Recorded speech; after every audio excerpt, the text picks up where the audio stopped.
Praise the Lord. February மாதம் start ஆனாலே நம்ம எல்லாருக்குமே ஞாபகம் வர்றது February 14th வேலண்டைன்ஸ் டே. நம்ம நேசிக்கிறவங்க கிட்ட நம்முடைய காதலை வெளிப்படுத்துற நாளா நம்ம நினைச்சு பண்ணிட்டு இருக்கோம். அதோட ஹிஸ்டரி என்ன அப்படின்னா, ரோமாபுரி அரசுல ஒரு அரசன் கொடுமையான ஆட்சி பண்ணிட்டு இருக்காரு. தன்னுடைய நாட்டுல ராணுவத்துக்கு எந்த ஆண்மகனும் வர்றதில்லை அப்படிங்கிறதுனால ஒரு புதுசா ஒரு சட்டம் பிறப்பிக்கப்படுது. இனிமே யாரும் கல்யாணம் பண்ணக்கூடாது.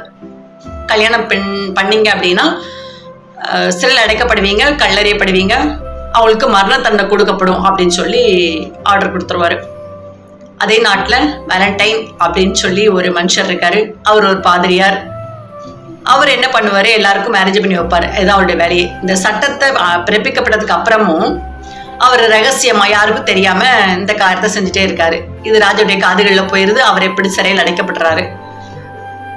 அந்த நாட்கள்ல ராஜா சிறை கைதியோட தலைவரோட பொண்ணுக்கும் இவருக்கும் காதல் ஆயிடும். இவருக்கு மரண தண்டனை குறிக்கப்பட்டுரும். அதுதான் February 14th நம்ம வேலண்டைன்ஸ் டேயா நம்ம சர்வே பண்ணிட்டு இருக்கோம். அன்னைக்கு மட்டும்தான் காதலை வெளிப்படுத்தணுமா அப்படின்னு கேட்டா, மற்ற நாள்லாம் எளியும் புனியமா இருக்கணுமா அப்படின்னு பார்த்தா அப்படிலாம் கிடையாது. எல்லா நாளுமே எப்பவுமே அன்பா இருக்கலாம் எல்லார்கிட்டையுமே.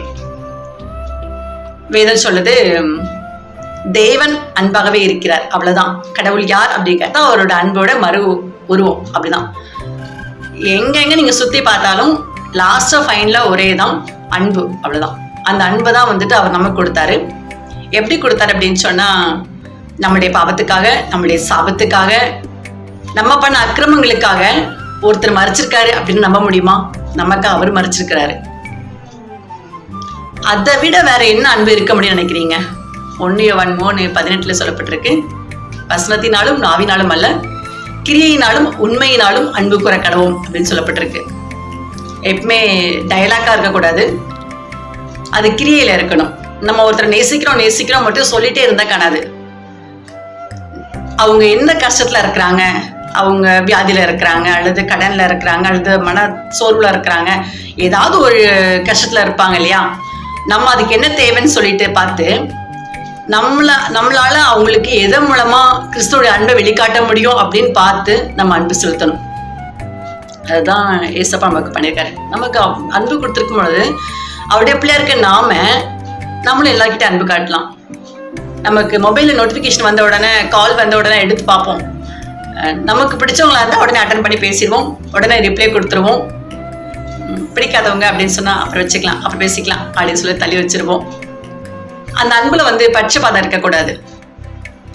அவர் நம்மகிட்ட பட்சபாதம் காமிக்கல, அவர் நம்மகிட்ட பார்ஷியாலிட்டி காமிக்கல.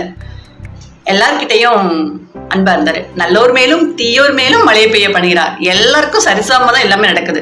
ஸோ நம்மளும் அவருடைய பிள்ளை இருக்க நாமளும், நீங்களும் நானுமே எல்லார்கிட்டையும் அன்பா இருக்கணும். எனக்கு இவங்களை பிடிக்கும், எனக்கு இவங்களை பிடிக்காது, பிடிக்காதவங்க மூஞ்சி திருப்பிட்டு போறது, பிடிச்சவங்கள்ட்ட ரொம்ப க்ளோஸா இருக்கிறது, இதெல்லாம் பண்ணாதீங்க. எல்லார்கிட்டையும் அன்பா இருங்க. அந்த அன்பு எப்படி இருக்குன்னா, கிரியையில இருக்கணும். நம்ம நேசிக்கிறோம் மட்டும் சொல்றது, வாயில சொல்றது மட்டும் காணாது, அது கிரியையிலையும் காமிக்கணும். இன்னையில இருந்து ஒரு தீர்மானம் எடுங்க, எல்லார்கிட்டையும் அன்பா இருங்க, கிரியையில காமிங்க. ஆமென். God bless you.